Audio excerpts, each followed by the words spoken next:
You know, I saw a film recently in America made by a young man, and it's called The True Story of a Fake Guru. He dressed himself up as a guru, and he went and he met a whole lot of people. He listened to their sorrows, he listened to their stories. He put 3 pictures in front of them. He brought them into this sense of ecstasy and elation, and they began to transform themselves. They completely believed in him, and they began to follow him. They felt that they arrived at a safe harbor. At the end of the film, and they're being filmed through this whole journey, at the end of it, he reveals himself. You know about it. He reveals himself. He's just a young man from Phoenix. What is the answer to that, Sadhguru? See, this is why I want you to make a distinction between faith and a spiritual process.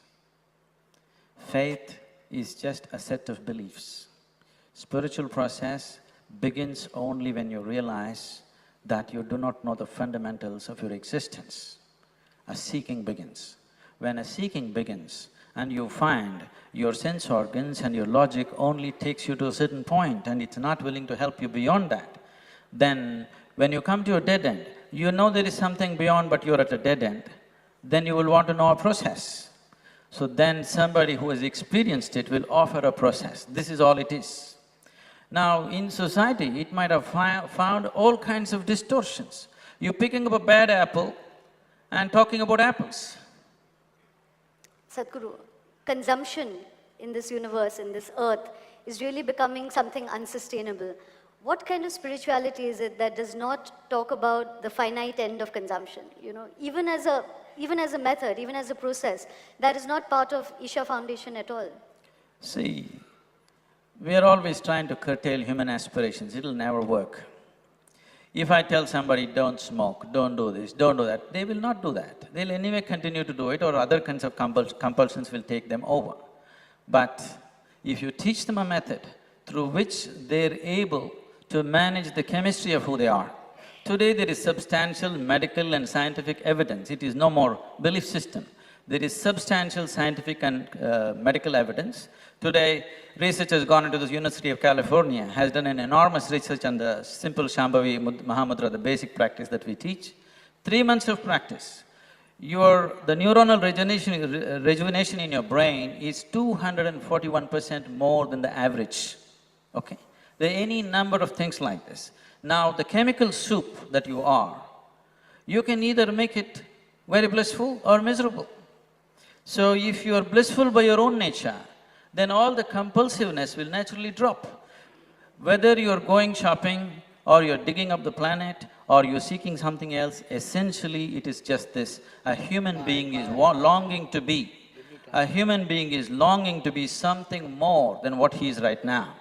But if that more happens, he wants more. If you really look at it, a human being cannot settle unless he has all of it.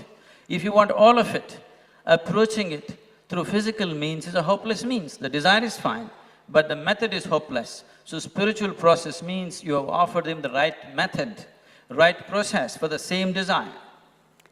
Javed Sahib, you wanted to say something? I really find it highly amusing. It's very interesting that it is in religion, it is in spirituality. The moment they find something in science which is compatible, they start respecting science. They say, look, now even the science has accepted it. But the moment science is opposing them, then it is not credible at all. And it is the history. There was a question which I missed that time, that we have to understand through spiritualism that why we are in this universe, what are we doing here? Why have we come here? I don't want to comment about anybody else's presence. But Guruji, I know why I'm in this universe and the reason is unprintable. And the reason is? Unprintable. Unprintable. It is a pompous question that why I am in this universe. It is a pompous question what I am doing here. Have you ever thought of a mosquito? Why this mosquito is here in this world? Why this cockroach is here?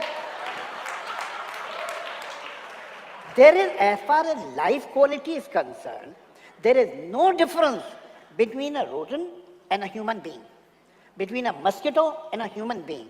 The only difference is the mind. And this is the difference they want to eradicate.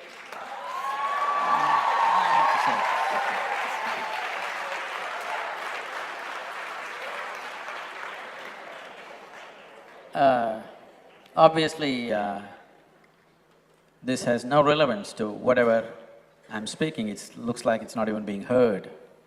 So, the thing is, the significant aspect of human life is that human life is replete with possibilities which other creatures are not capable of. Every other creature on this planet is fulfilled when its survival process is fulfilled. There is something about a human being that it does not settle with survival. What is called as human begins only after survival is taken care of. So the longing to be an endless expansion cannot be settled by the simplicity of thought. Thought is just a product of the data that we have gathered. And whatever you may know, it is still too limited. That much is established by science. So about science and spiritual process ever being head-on with each other, such a thing has never happened. It is just that you have not been exposed to the right things. As I said earlier, you eat a bad apple and you make conclusions about all apples. It's an unfortunate reality of one's life.